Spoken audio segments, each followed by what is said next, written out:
Live from downtown Detroit, Local 4 News at 11 starts now. Murder mystery 2 months after his death. A new piece of evidence turns up in the shooting of Sergeant Colin Rose, how it connects the killer to the scene. Fighting over Fouts. If Mayor Fouts didn't say it, didn't prove you did not say it.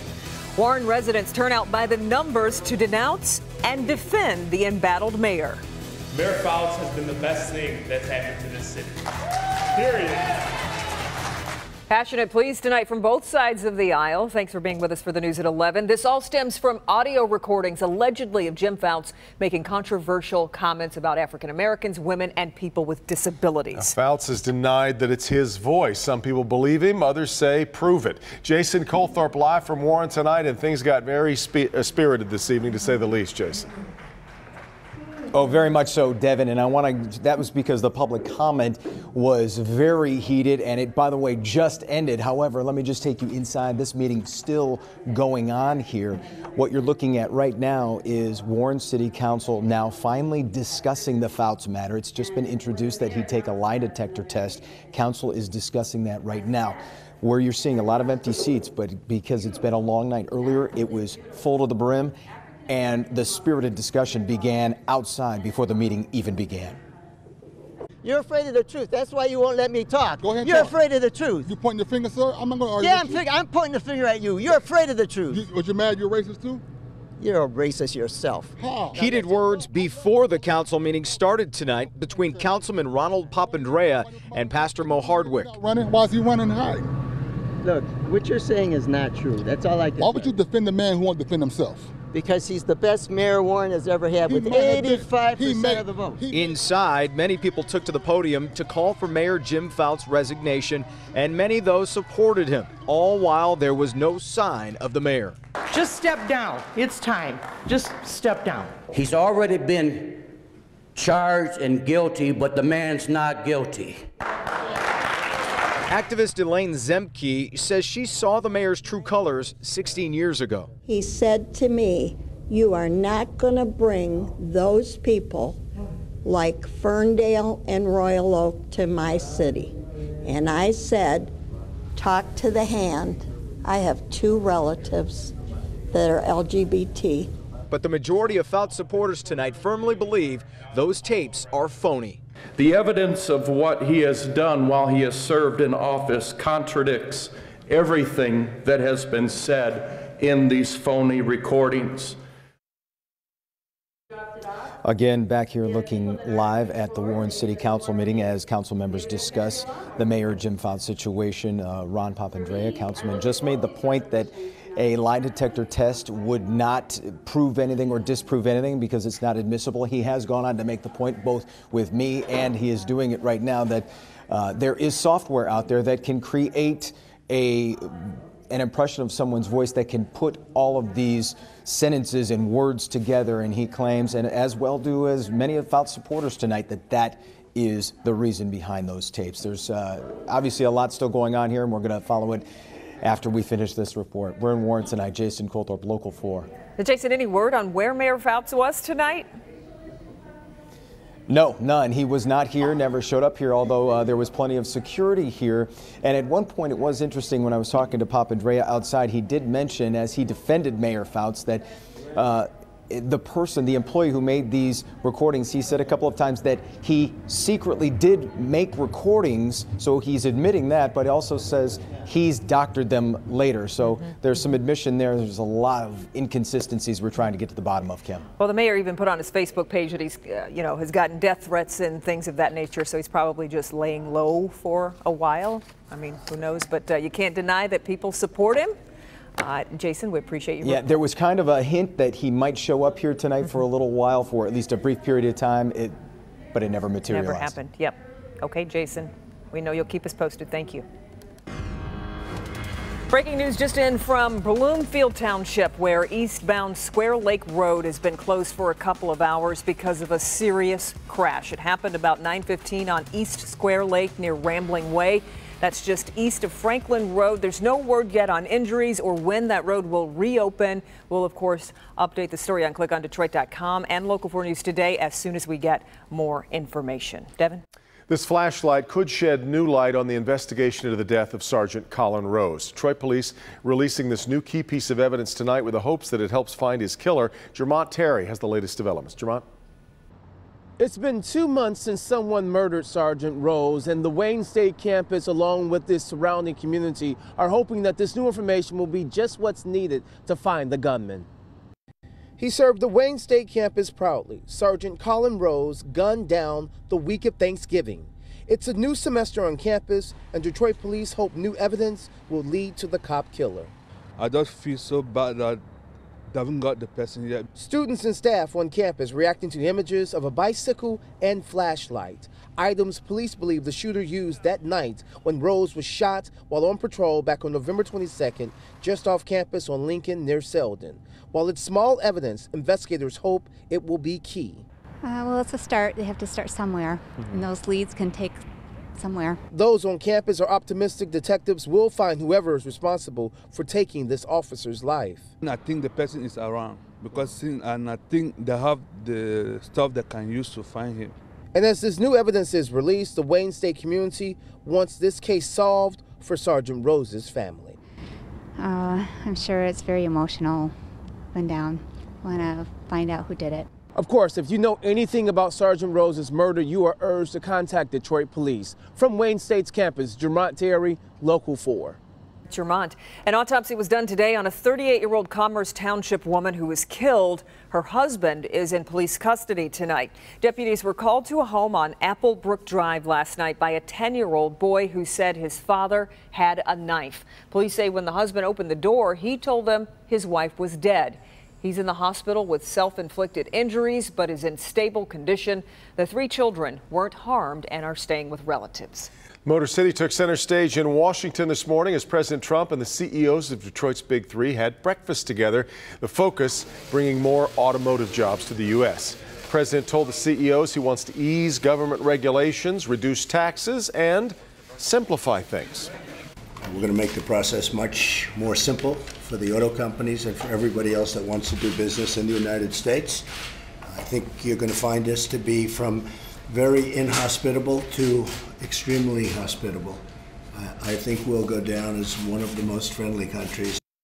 All 3 auto companies released statements after their meeting supporting Trump's stance on strong manufacturing in the U.S.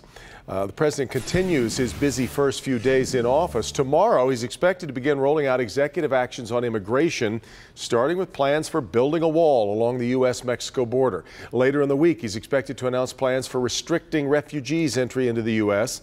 Today, he signed executive orders on manufacturing and infrastructure, including the advancement of the Keystone XL and Dakota Access pipelines.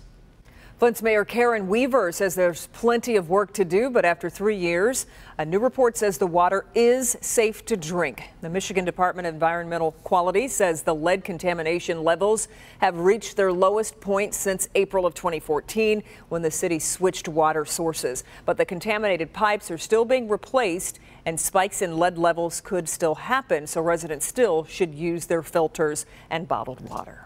Eastern Michigan students protested tonight against the university's handling of students demonstrating against racist graffiti. Show me what democracy looks like. This is what democracy looks like. Back in November, you might remember racist messages were spray painted on buildings. A number of students received code of conduct violations after they protested. Tonight, demonstrators said they were upset with how the university is reprimanding them rather than figuring out who spray painted those messages. An EMU spokesperson says they share in their anger.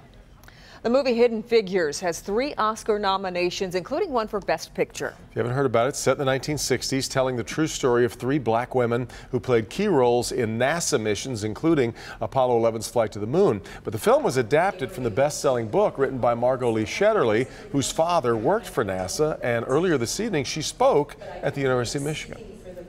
Really, they were unseen and unvalued. Even though these were the people whose calculations made all of that stuff, the right stuff as we call it, right, at NASA happened. It's taken decades for us to really value what they did and to celebrate what they did. And that's what movie audiences are doing now, that's for sure. Shetterly discussed the need for more diversity in the sciences and the STEM fields as the future of American innovation. I have not seen it, but I've heard it's fantastic. Both have that one on our list, absolutely. A professional athlete apologizing tonight for this profanity-laced tantrum. Ryan, one thing, why you didn't do that to me though, man? Come on, man. I ain't, bro. The story behind this NFL player's arrest. Also, incredible new video showing a train plowing into a FedEx truck while the driver apparently never saw it coming. Ben? Devin, we're going to step out the door to cloudy skies in the morning, dry conditions, but probably not going to be coming home that way. We're going to look at the changes for tomorrow afternoon. Straight ahead.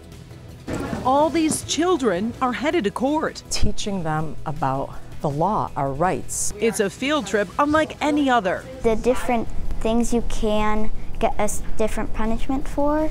And the lessons they learn could shape the rest of their lives. I thought it was really fun. Order in the Court, next. It's a lesson about the law, your rights, and some local children are getting quite the perspective. Order in the Court, that's the name of the program, run out of the 48th District Court by Judge Diane D'Agostini. Definitely a different way to reach fourth graders, but it appears to be having a real impact on them. Our Karen Drew takes us to Bloomfield Hills for the story. Today's classroom for these fourth graders from Corton Elementary is in this courtroom. Let's say we have a criminal case. Attorney and lawyer and counselor all really means the same thing. They're lawyers. Their teacher for this lesson, Judge Diane D'Agostini. The courtroom is a place where people can learn. The judge has been running this program for 12 years, taking time out of her schedule to reach kids at a young age. Teaching them about the law, our rights. It's so awesome to see them understanding what I'm saying about our rights. You're going to wear this robe. Oh, yes. Today's mock trial has students taking the place of adults. Boys and girls, be nice and quiet so you can hear the trial. Carson is the judge. Please be seated. The defendant is a person who is charged with a crime. I think it was really cool. I was a little nervous because it was a little scary going in front of the whole fourth grade. Do you wear glasses? Aiden, the defense attorney. Isn't it true that you did confirm that the defendant had 3 kids? The one on trial, the student's fourth grade teacher. The pretend crime, stealing 3 phones. He stole it while no one was looking. I think it's really important for students to see things in real life. It's one thing to talk about it in the classroom and read about it, but I think it really puts it into perspective when they get to experience it. I was standing there, I heard a phone ringing. The case goes back and forth with witnesses and evidence presented. The mock trial kind of showed us who would speak first, when people would stand up. They really know the difference between right and wrong. Show me the guilties again. I want to make sure. All right, so we're going to have a not guilty verdict for Ms. Spain. In the end, the children find their teacher not guilty. I learned about how being a judge is like. You're gonna be in jury one day and you should know what to do. And walk away with a lesson they won't forget. I hope they went home and talked about their rights. I hope that as they go on through, school and so, they'll remember, that we talked about our individual rights and what the Constitution affords us. Judge D'Agostini ends the courtroom visit with a message about the dangers of drugs and how kids could wind up in court facing punishment if they make bad choices. Finally, asking all the students to take a vow not to break the law. I'm Karen Drew, Local 4 News. Great lesson for those kids. Got to have an impact, I know. Here's a look at what's coming up tomorrow night. A brother murdered, a family struggling for answers. I was out of my mind then. I couldn't believe it. The killer never found, the case going cold. I don't think he had any enemies. We haven't forgotten him, Every holiday, it just won't go away. I'm Karen Drew. The defenders take you inside this cold case tomorrow at 11. I sense we're going to start seeing a spike in Google searches on trips to Florida, trips to anywhere sunny. Or seasonal affective disorder and how to get those lights to cheer you up. Yep. Really bright lights. There's some sunshine in the forecast, so we'll tell you about that. It's not tomorrow though. We got to get 5 minutes in the next 2 weeks. That's pretty much it. Looking at 39 out there right now. We do have a little bit of a wind out of the west-southwest, so the wind chill's slightly lower than the air temperature, but As far as temps go, we really have been on the mild side of things for quite some time. They say a watched pot never boils, but we keep showing this graphic, hoping to see something different. And yeah, we got a couple breaks in those clouds. Mount Clemens, the city airport. Of course, just our luck, it would happen after the sun goes down. But we're fog free right now. Visibility at full 10 miles everywhere. And I don't think that we're going to see much in the way of fog tomorrow morning. We're watching this next system approach. You can see there is moisture starting to creep into the west side of the state, but it looks like we're going to get through the first half of the day dry, and we're going to keep all the nasty stuff out here. Winter storm warnings on the north side of that system from north of Des Moines to just south of the Twin Cities. So here's how tomorrow's going to play out. We'll start cloudy. Then as we get into the afternoon hours, it's going to be a couple sprinkles around these latest computer model runs that we have, keeping that moisture even further north. But we're still going to see at least a couple raindrops as we head into the afternoon and evening hours. Once the cold air arrives, that means that by Thursday morning, we could be seeing some snow showers. And again, model pushing everything just a little bit further north. Just a couple flakes down here, mainly in our metro and south zones, but further off to the north, could see a persistent snow shower at times. Those will taper off as we head towards the end of Thursday. And finally, as we head into the weekend, we may get some sunshine. 33 tonight. Cloudy skies staying mild. We'll keep the winds on the light side. Highs tomorrow go to 40 degrees. That's still a good 8 degrees above average for this time of year. But those highs are going to be pretty spread out. So here in our metro zone, yeah, we're going to see 40 degrees. That's what will be right in the city and also downriver. Upper 30s here closer to M59, but look what happens in the south zone. A little push of warm air is going to boost temperatures probably close to 50 degrees here in Lambertville, Blissfield, and then those numbers slack off pretty quickly as you work your way to the north, which is not going to see that warm sector move through. In fact, most of the west zone with highs in the mid to upper 30s tomorrow. Just a couple 40s showing up out here, Chelsea and Manchester, and all 30s here in our north zone from Sanilac County right back down to M59. As we head through the afternoon hours. So 40 again after those morning snow showers on Thursday, and then we'll keep temperatures on the cool side of things right back to average as we head into the weekend. There's those couple glimpses of sun on Sunday and Monday, and we go right back to clouds on Tuesday. Okay, Ben, we're getting our first look at live pictures from the scene of that breaking news we first told you about earlier in the newscast in Bloomfield Township. 2 cars involved in a head-on crash on Square Lake Road, not far from Franklin Road. Yeah, the eastbound lanes of Square Lake are shut down as police continue their investigation. We are still awaiting word on injuries, but as you can see, the cars involved are destroyed, and you've got a lot of emergency crews there on the scene. Just as soon as we learn more, we'll pass it along to you. We'll be back with more in just a minute.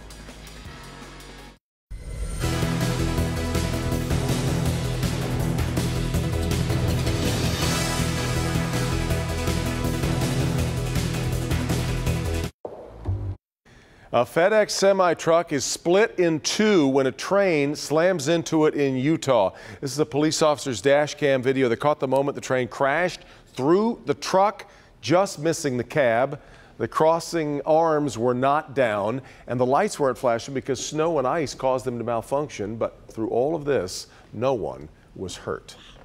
A dog owner in Texas thought her dog was stolen from her front yard, but it turns out it was all a misunderstanding. She called police after her 2-year-old husky disappeared, and she saw this video on her security system of a stranger dragging her dog away. Well, it turns out that stranger was a good Samaritan who thought her dog, which wasn't on a leash, was lost. So he took the dog to a safe place, but when he realized his mistake a day later, he made sure the dog got back home. A shoplifter walked into a store and was able to somehow steal an entire guitar by shoving it down his pants.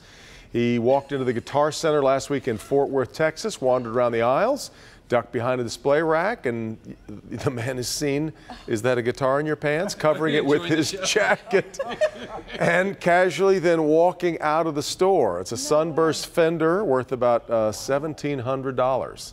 Still hasn't been caught. Wow. Yeah, crazy. Cincinnati Bengals player Adam Pac-Man Jones apologizing after police have now released video of his arrest. He was arrested after getting into a fight earlier this month. The dash cam shows him yelling at the officer.